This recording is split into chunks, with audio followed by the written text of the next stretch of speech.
Everyone, good day and welcome back to my channel. If you're new here, you're welcome. My name is Uluwatosin, and to all my returning subscribers, you're also welcome. Thank you so much for being here. So I already uploaded a cutting and sewing tutorial of this particular dress that you are seeing on your screen.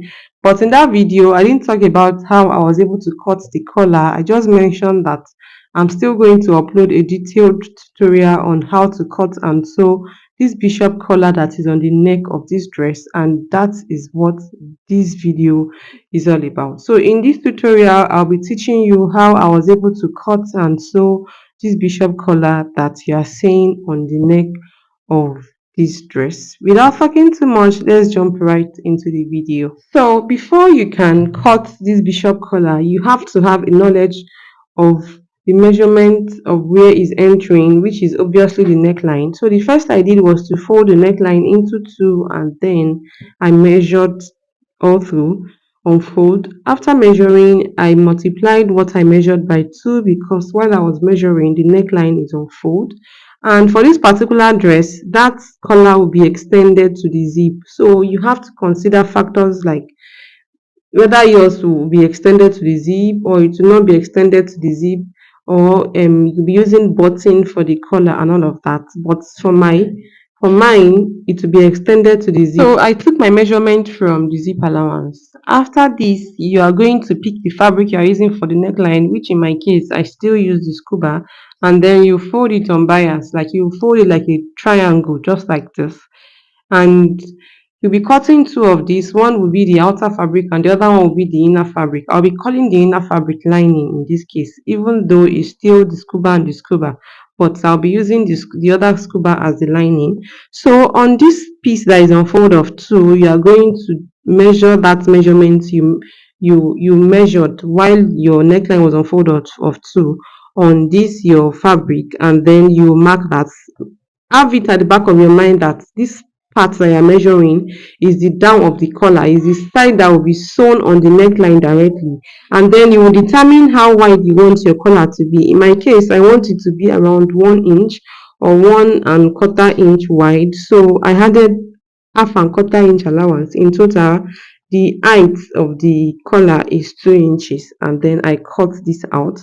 I'll still be using this to cut the other one. If you like, you can fold the two fabrics at the same time and cut for the two, like the outer fabric and the inner fabric. You can fold both of them together and cut at the same time, but I just decided to cut mine separately. So I placed the first one on the second one, and then I cut it out. After cutting it out, if the middle comes out a bit pointy like this, you should trim it. It should be curved. It should not be pointy at that part.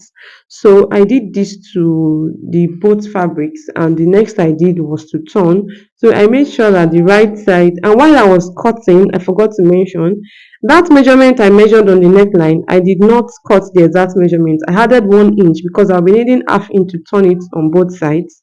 Then to turn now, you will face the two pieces together right side facing right side. The first place you will turn is the up, which is the upper part of the collar. Then you will turn the two sides. You won't turn it down. After turning, make sure you trim if there's a need to trim any allowance, especially that pointy part, so that the point will come out very well. So you won't turn it down. You are going to flip it to the right side from the down. After turning and properly pressing, the next you do is to fold your collar into two like this and notch the middle. There are two ways to fix this collar on the neckline. You can either sew it right side of the collar facing the right side of the neckline. After, you must have notched the middle of the collar and then the middle of the neckline, and you will sew the collar on the neckline directly like that. Another way is you will use your pressing iron to fold the tip of the collar inward. Since you are using scuba, if you want to use scuba for this collar, I would advise that you put 1 inch allowance to the height, to the length of your collar, so that you can see what to fold inside very well if you want to use that folding inside method to sew your collar on your neckline. So you add allowance. If you're using a soft fabric, you can manage half inch allowance, but if you're using scuba that is strong like this, you should add 1 inch so that you see enough allowance to fold inside very well. So on both sides, you must have used your pressing iron to fold the lower part of this collar inside on both sides. Then you are going to take it to the neckline and you insert the neckline into the both of them and top stitch the collar on top of the neckline. I don't know if my explanation is clear. I hope my explanation is clear. Then the other way, which is the easiest, which was what I did in this video, is just to fold after you've turned the neckline and pressed it. Fold it into two, notch the middle, bring your, I mean, after you've turned your collar, not the neckline, please.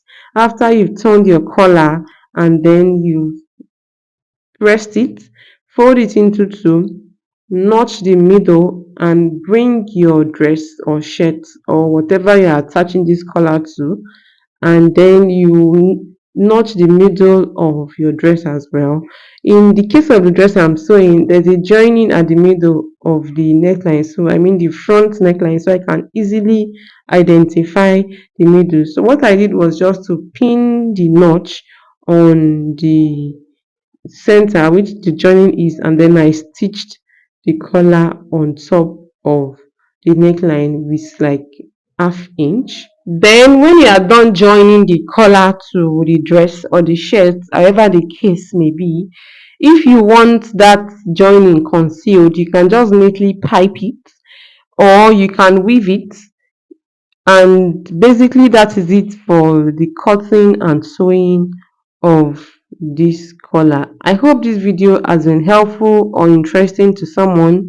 If at this point you are still with me and you've not subscribed, please consider subscribing, and don't just subscribe, turn on the notification bell so that you'll be notified the next time I upload a new video on this channel. If this video has been helpful to you, don't forget to give it a thumbs up. If you have any question, the comment section down is always opened to welcome all your questions, and as much as possible you can just help me share my video amidst your soulmate. You don't know who this video might be helpful to, and I'll see you in my next tutorial.